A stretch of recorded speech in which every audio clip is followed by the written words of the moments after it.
আল্লাহ তাআলা কিয়ামতের কঠিন ময়দানে যেদিন স্বামী স্ত্রীকে চিনবে না, স্ত্রী স্বামীকে দেখে পালিয়ে যাবে, বন্ধু বন্ধুরে চিনবে না, পীর সাহেব মুরিদরে চিনবে না, মুরিদ পীর সাহেবরে চিনবে না, দলের কর্মী তার নেতারে চিনবে না, নেতা তার কর্মীরে চিনবে না, বন্ধু বন্ধুরে দেখে পালাবে। এই কঠিন মুহূর্তে সূর্যটা মাথার কাছে চলে আসবে, জমিনটা তামার জমিন হবে, আজকের জমিনের মতো নয়।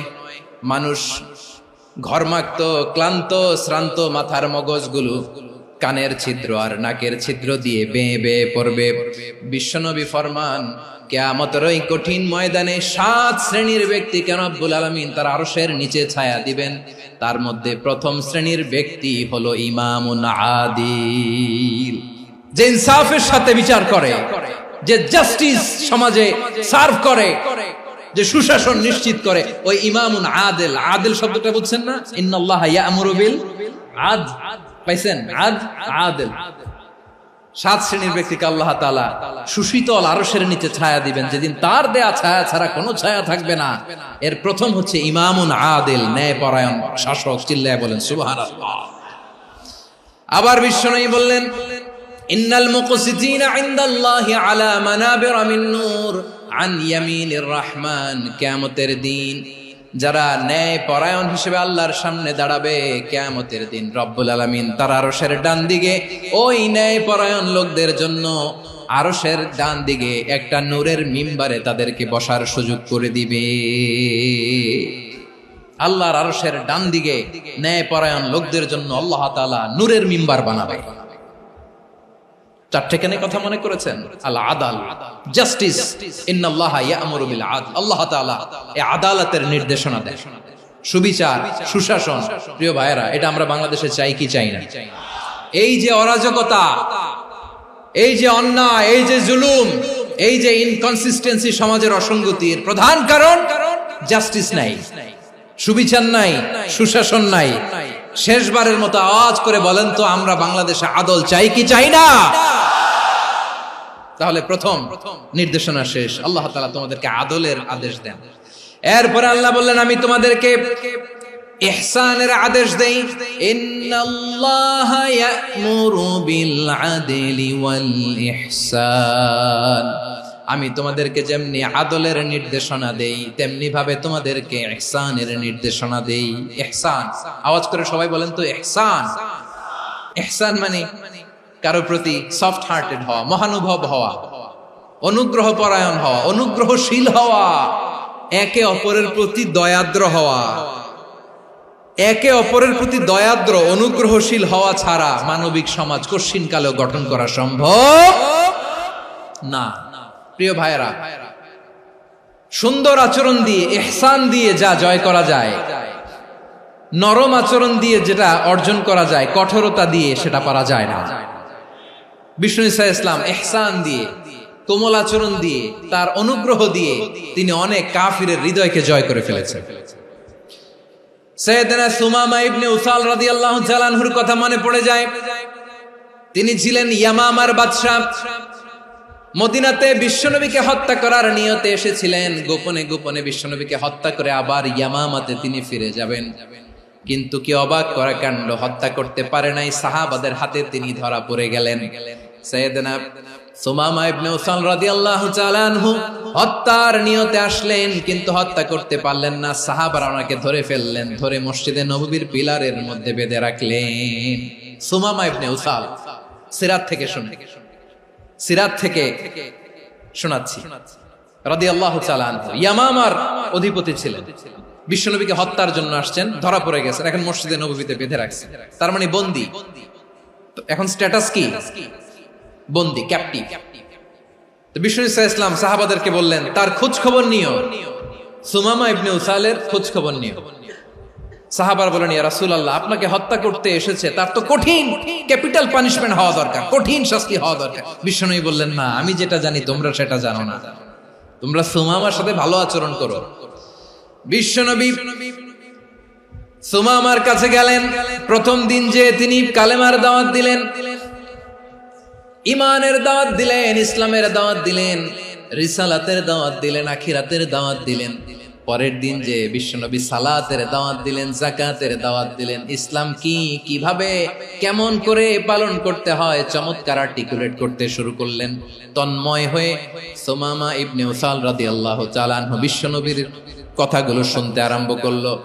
একদিন নয়, 2 দিন নয়, টানা 3 দিন বিশ্বনবী সুমামার কাছে ইসলামকে প্রেজেন্ট করেছেন, উপস্থাপন করেছেন। আওয়াজ করে বলেন, কয় দিন? 3 দিন। 3 দিন মসজিদে নববীতে বাধা। আর সাহাবীদেরকে বললেন, তার খোঁজ খবর নিও, তোমরা যে রুটি বানাও এর মধ্যে সবচেয়ে ভালো আটার রুটিটা তারে দিও, সবচেয়ে রিফাইন্ড খেজুর, যেটা পিওর খেজুর, এটা তারে দিও। আর বিশ্বনবী নিজের উট থেকে দুধ দহন করে ওনার বাড়ির এক কর্মচারীকে বলেছেন, দুধ দহন করে সুমামার জন্য নিয়ে যেও। সুবহানাল্লাহ পড়বেন না? সবাই তো অবাক, ইয়ামামা থেকে আসছে নবীকে হত্যা করতে, বিশ্বনবী দেখে তারে জামাই আদর করে।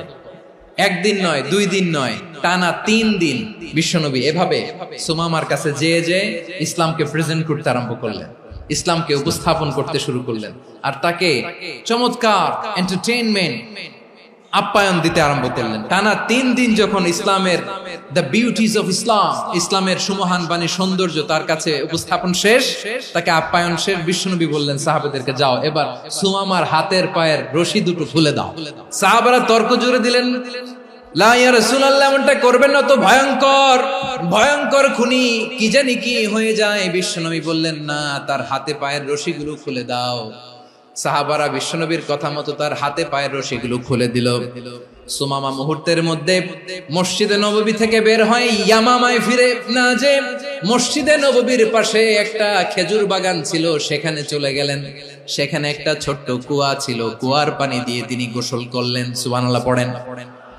কুয়ার পানি দিয়ে গোসল করে মসজিদে নববীর সামনে এসে বিশ্বনবী এবং সাহাবাদের সামনে দাঁড়িয়ে সাব্বাবা উঁচু করে বললেন, আশহাদু আল্লা ইলাহা ইল্লাল্লাহ ওয়া আশহাদু আন্না মুহাম্মাদান আবদুহু ওয়া রাসূলুহু। আমি সাক্ষ্য দিচ্ছি আল্লাহ ছাড়া কোনো ইলাহ নাই, আর মুহাম্মদ আল্লাহ তাআলার প্রেরিত বান্দা এবং রাসূল। প্রিয় ভাইয়েরা, ইহসান দিয়ে যা জয় করা যায়, কঠোরতা দিয়ে সেটা কঠিনকালেও জয় করা যায় না। আওয়াজ করে বলেন, ঠিক কি না? এবার সুমামা দাঁড়িয়ে বলে, ওগো নবী, আমি তো কালিমা পড়ে মুসলমান হয়ে গেলাম, এবার শোনেন, এই মুহূর্তের আগে আপনার চেহারার চাইতে নিকৃষ্ট কোনো চেহারা আমার কাছে ছিল না, কিন্তু শাহাদা পাঠ করার পরে আপনার চেহারার চাইতে উত্তম শ্রেষ্ঠ কোনো চেহারা আমার কাছে আর নাই। ও নবী, আজকের দিনের আগে ইসলাম ধর্মের চেয়ে নিকৃষ্ট অপছন্দনীয় কোনো ধর্ম আমার কাছে ছিল না, কিন্তু এই মুহূর্ত থেকে ইসলামের চেয়ে সেরা শ্রেষ্ঠ পছন্দনীয় কোনো ধর্ম আমার কাছে নাই। নবী গো, আজকের দিনের আগে মদিনার চাইতে অপছন্দনীয় নিকৃষ্ট কোনো শহর আমার কাছে ছিল না, কিন্তু এই মুহূর্তের পর থেকে মদিনার চাইতে কোনো শ্রেষ্ঠ শহর আমার জানা নাই। সে ছিল গমের বড় ডিলার, গম বেচত। কি বেচত? তার গম কিনে মক্কার লোকেরা রুটি খাইতো। সে ঘোষণা দিল, আজকে থেকে মক্কাবাসীদের জন্য সব গম আমি হারাম করে দিলাম, মক্কাবাসী এখন না খেয়ে মরে। সুবহানাল্লাহ পড়বেন না?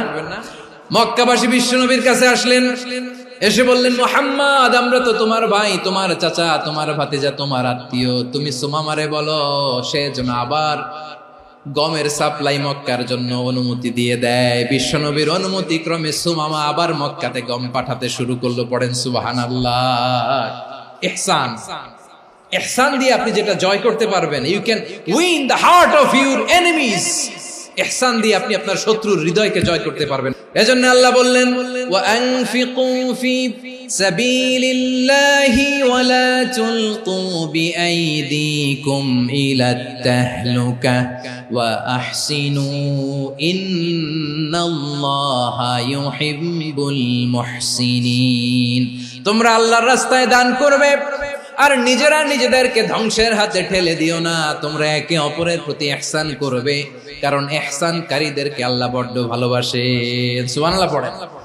আবার সূরা রহমানে আল্লাহ বললেন, হাল জাযাউল ইহসানি ইল্লাল ইহসান ফাবিআইয়ি আলা, সবাই পড়েন, ফাবিআইয়ি আলাই রাব্বিকুমা তুকাযযিবান।